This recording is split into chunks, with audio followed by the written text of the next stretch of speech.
Now I'm very lucky because I'm going to get a Pasta 101 lesson. I love fresh homemade pasta. Seriously, you can't even compare. No. And it looks so much rigmarole. How long does it take?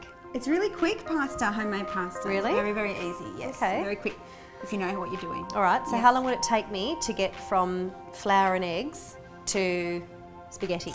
Or I'd say 10 minutes at the most. 10 minutes? Yeah. Wow. Put your pot on to boil. Yeah. And start making your dough and you'll be able to roll and cook quickly. Fantastic. All right, so here's one I prepared earlier, pasta. Yeah, that's right. But how did you make it? Okay, so general rule of thumb is 1 large egg. Make sure you buy at least a 70-gram egg and weigh them. Yep. And 100 grams of Tipo 00 flour. Okay. Which you can buy in the supermarket. Why 00 flour? What's the difference? It's a finer mill. It's perfect for pasta. You want lovely, smooth, silky pasta. Yeah. Invest in the flour. Okay. But the rule of thumb is 100 grams and 1 egg per adult that's eating pasta. Okay, right. Yeah. So this is enough for about 2 people. I know, and it doesn't look like much, does it? I mean, wow. No, yep.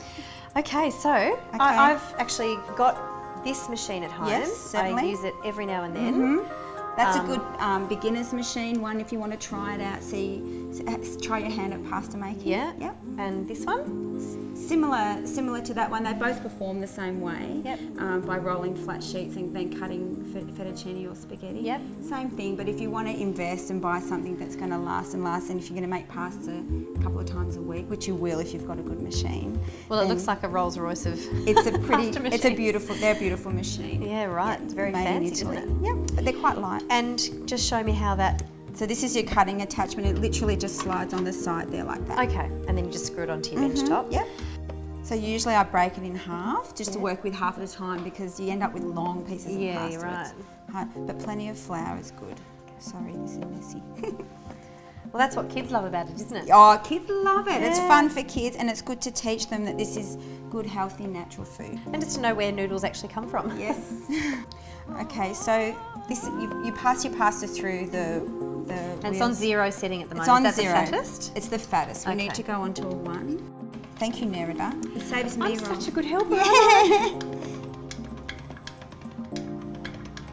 So we go down to a 2 and just keep working your way down through the numbers. I've cut it in half now to make it easier to cut. Yep. So I'll show you how to cut some fettuccine. So the fat one's fettuccine and that's spaghetti. Spaghetti. Great. So your same handle, just swap it into which one you want to cut. Look at that. Wow, looks beautiful. If you're going to eat this right now, just plunge it straight into the boiling pot of water. Or maybe cut it all first and then plunge it all in. But if you want to dry that and use it tomorrow or put it in an airtight container, let that dry completely. Love it, it's great. And what's this gizmo? This is one of my favourite contraptions. This is to help you make your own ravioli. Right. All you'd have to do, Nerida, is lay the sheet of pasta on top of this cutter. Yeah. That's right, exactly like that. Just covering the little That's silver right. ridges. And all this does is indent little holes along each. Little pockets. Yep. And you would have already made a beautiful filling. Some ricotta and so amazing. And dot your filling along. Yep. Lay another sheet of freshly rolled pasta on top. Yep. And then roll along with a rolling pin and it just cuts it up. Yes, your own beautiful fresh ravioli. With the little grooved lines. Yes. Oh, how beautiful. I know, makes it easy. Oh, it's so much easier because at the moment I lay it on the bench and I just go blob, blob, blob and then I cut it by hand and it's a bit messy. This makes them all the same size and they all cook evenly and beautifully. The problem is though, it looks so perfect, people won't think I've made it myself. No, make sure you leave all the flour out on the bench so they know you've made it. That's right. You know, you want the kudos, don't you? Yes, you do.